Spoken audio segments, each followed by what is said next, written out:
As per the bylaws వాళ్ళు చేయలేని పనుల్ని ఏదైతే పెండింగ్ ఉన్నాయో వాళ్ళు చేయలేరు, చేస్తారా చేయరా, చేయకపోతే మనం తీసుకున్న జనరల్ బాడీలో దాన్ని కన్క్లూజన్ ఏంటి అది మనం జనరల్ బాడీలో విధి విధానాలు మాత్రమే చేయగలం. మనం పట్టుకెళ్ళి ఈసీ వల్ల పని చేయి అనేది మనం చెప్పలేము. మీరు ఆ వర్క్ చేయండి, ఈ వర్క్ చేయండి అని మనం చెప్పలేము. బట్ కాకపోతే వన్స్ ఎలక్షన్స్ వచ్చేసిన తర్వాత వాళ్ళు డిఫాక్టో అయిపోతారు, అడాక్ బాడీ అయిపోతుంది. తర్వాత ఒకసారి బాడీ ఎలక్ట్ అయిన తర్వాత they have to hand over all the accounts.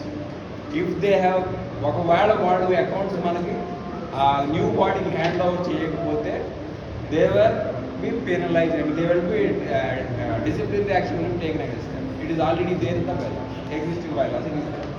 ఈయన ఉద్దేశం ఏంటంటే ఇంకా ఏమన్నా పనులు ఉంటే ఇప్పుడు నిర్ణయించుకొని చేద్దామా అంటున్నారు. ఇప్పుడు ఈ మీటింగ్ పెట్టింది ఎందుకంటే ఆల్రెడీ ఆ పదవీ కాలం ముగిసిపోయింది 23 నెలలు. ఒక నెలలో కొత్త ప్రభుత్వం ఏర్పడాలి, దానికోసం ఇది పెట్టడం జరిగింది. తప్పొప్పులు ఎత్తడానికి కాదు, కొత్త బాడీని ఎలా ఎన్నుకోవాలి. ఎందుకంటే వారు ఇన్యాక్టివ్గా ఉన్నారు, వారు మేము చాలా బిజీగా ఉన్నాం, మా వల్ల కావట్లేదు, మీరే చేయండి అని మాకు అధికారపూర్వకంగా లెటర్ ఇచ్చారు. అందుకని మనం ప్రాసెస్ ముందుకెళ్తున్నాం. ఏమంటారు? అది